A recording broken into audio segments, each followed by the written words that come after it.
Hi friends, it's me Teddy Chintu channel. First time చూస్తున్నట్టయితే like and share and subscribe. 5 నిమిషాలలో Maggi చేసుకోవడం ఎలానో చూసేద్దాం. Let's go. స్టవ్ ఆన్ చేసేసుకొని బౌల్ పెట్టేసుకోవాలి. కావాల్సినంత నూనె పోసేసుకొని పచ్చిమిర్చి వేసేసుకోవాలి. కాసేపు అయిన తర్వాత ఆనియన్స్ కొంచెం గోల్డెన్ కలర్లో వచ్చేరాక కలుపుతూ ఉండాలి. కొంచెం సిమ్లోనే పెట్టుకోవాలి మంట, మరీ ఎక్కువ పెట్టేసుకుంటే మాడిపోద్ది. సో సిమ్లో పెట్టేసుకుంటే బెటర్. తర్వాత కొంచెం పసుపు, తగినన్ని వాటర్ పోసేసుకోవాలి, తగినంత ఉప్పు కూడా వేసేసుకోవాలి. మంట ఎక్కువ పెట్టుకోవాలి బాయిల్ గానికి. వాటర్ బాయిల్ అయిన తర్వాత మ్యాగీ మనకి ఎంత కావాల్సి వస్తే అంత మ్యాగీ వేసేసుకోవాలి.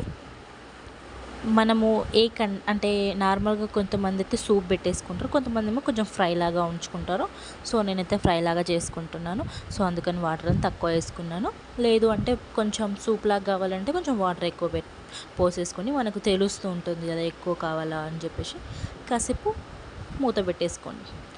తర్వాత మనకు మ్యాగీ మసాలా ఉంటుంది కదా, అది వేసేసుకొని కలిపేసుకోవడమే. గ్యాస్ సిమ్లో పెట్టేసుకోవాలి. ఈ ప్రాసెస్ జరిగేటప్పుడు కొంచెం గ్యాస్ సిమ్లో ఉంటేనే బెటర్, ఎందుకంటే మాడిపోకుండా ఉంటుంది. అండ్ అది ఉడకాలి, ఆ వాటర్తోనే ఉడకాలి. మనకి ఎక్కువ సూప్ లాంటిది ఏమొద్దు కాబట్టి కొంచెం సిమ్లోనే పెట్టుకుంటే బెటర్. సో మ్యాగీ కొంచెం వాటర్ ఉండగానే ఆఫ్ చేసేసుకోండి, ఎందుకంటే మరీ ఎక్కువ సేపు ఉంచుకుంటే గట్టిగా అయిపోతుంది. మన మ్యాగీ రెడీ అయింది.